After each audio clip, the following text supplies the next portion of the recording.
If you want to shoot lower scores fast, we have to spend more time with the putter. This thing doesn't get any love. Anytime I go to the driving range, it's packed and no one is actually working on their putting. But you're watching this video, so I know you are wicked smart and you want to take your game to the next level. You want to maybe break 90, break 80, play more consistently, and just shoot lower scores, which means we have to practice with purpose. Today, using the awesome PrimePutt mat, we're going to go through 5 easy ways to improve your putting at home. Whether you can only go indoors or you can take it to the pool, take it outside, get some sun, you definitely want to be spending more time inside 10 feet. Plus, make sure to stick around to the end because I'm going to give you this one tip that I know will help you putt better under pressure that you've never seen anywhere else on YouTube. All right, so first things first, please spend more time on the fundamentals. I know we all want the sexy hack to hit it a million miles and do all this stuff, but if we can't actually work on the fundamentals, we are not gonna play wicked smart golf. And one of the biggest fundamentals with putting is your eye position. That's why I'm a big fan of making sure you spend a few minutes every week, maybe even more than that if you're just getting started in this game, getting your eye position dialed. So I like this mirror because it's a little bigger. Not only can I make sure my eyes are good, but it also has a line for shoulder alignment, because if I set up too far open, too far closed, it's going to change my start line, which I'm going to get into in just a second. So I really like this one because, again, it's not only going to help with my eye alignment, it helps with my shoulder alignment, and it just gets me started on the fundamentals. So I start almost every practice session using this or the tip on the next one. So again, I'm here, my eyes look good,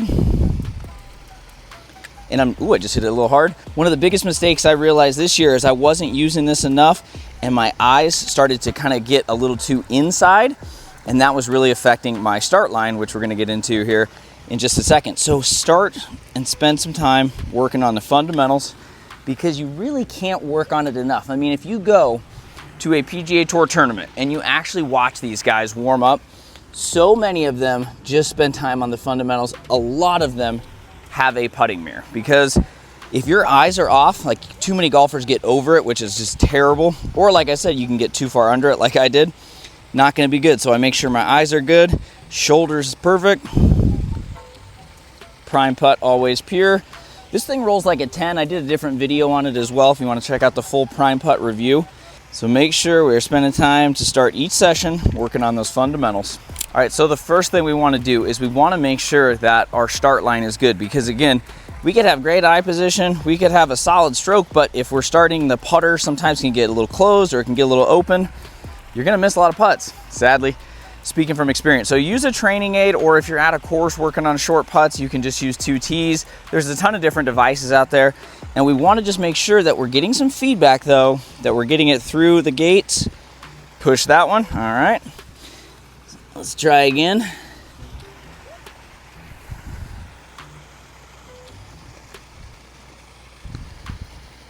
Nailed it, perfect, okay. And then you start to develop, you can know your tendencies. You might push putts, you might pull putts. That could be, again, shoulder alignment, it could be your stroke. But we just want to get some feedback early on. So the third tip for your at-home putting practice has to do with tempo. Tempo is so key, you guys.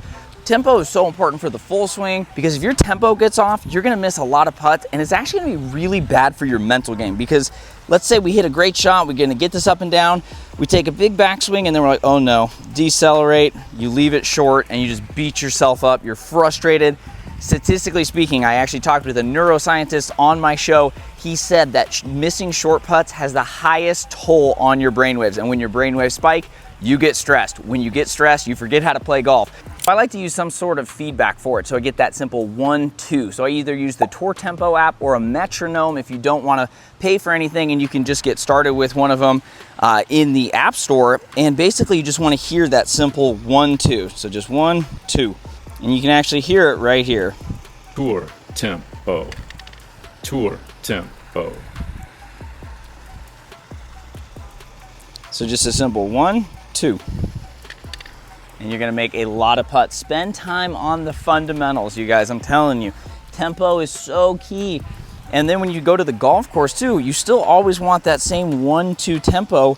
The only thing that changes with those long putts is, of course, your backswing length. But the speed should be the same. It should just be that simple 1-2 tempo, and you're gonna be making a ton of putts. So the next thing we gotta do, I talk about it in my book and I talk about it a lot more in my next book, Wicked Smart Golf 2, is we gotta practice our routines. But not only just our full swing routines, but our short game and our putting routines. Everybody wants more confidence on the greens, but the only way you develop confidence is one, obviously working on your fundamentals, but two, it's having a process for your mind. Because if you're over here and you're standing over putts and you're stressed and you're saying, I wanna make this putt, I need to make this putt, you're not focused on your process. You're worried about results. So we got to get into that process mode.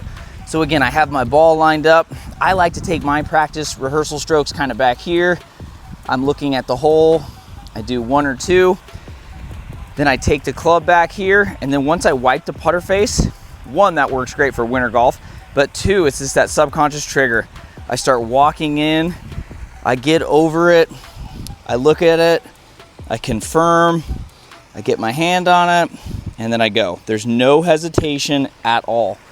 But the only reason I am so automatic with my routine now is because I have practiced it. So again, we have to make sure you find a process.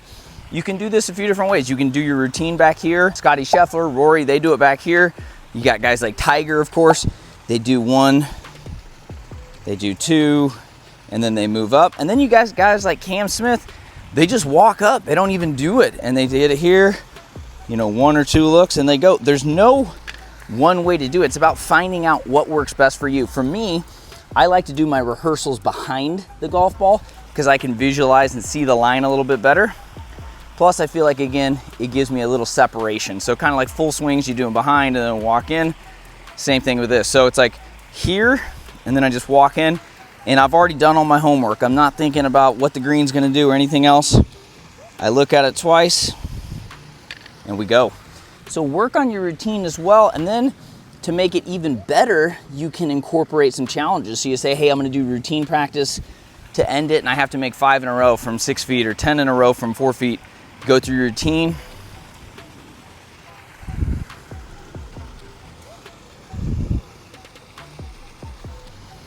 Also, a little hack that most people don't know about is that you need to speed up your routine. If you read the book, Golf's 8-Second Secret, the author discusses how important time over the ball is.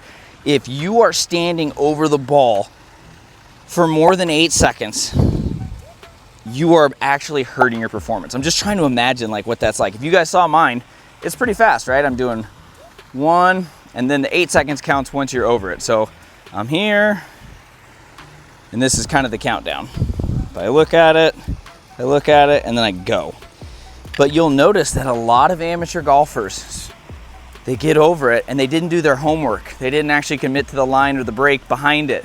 So then they're over it, and then what do? We try to consciously control it, right? We're like, is this left, is this right? I need to make this putt, I haven't made a lot of putts, and we start thinking, and then all of a sudden we're 10 or 12 seconds, and then it was like, oh God, I'm terrible. So please, practice your routine, but practice making it efficient and watch your scores drop. The 5th tip before getting into that bonus one, stick around, trust me, this thing will be fun for you. You'll get to laugh at me a little bit, plus it's gonna help your mindset. But the 5th tip is just to put in the work.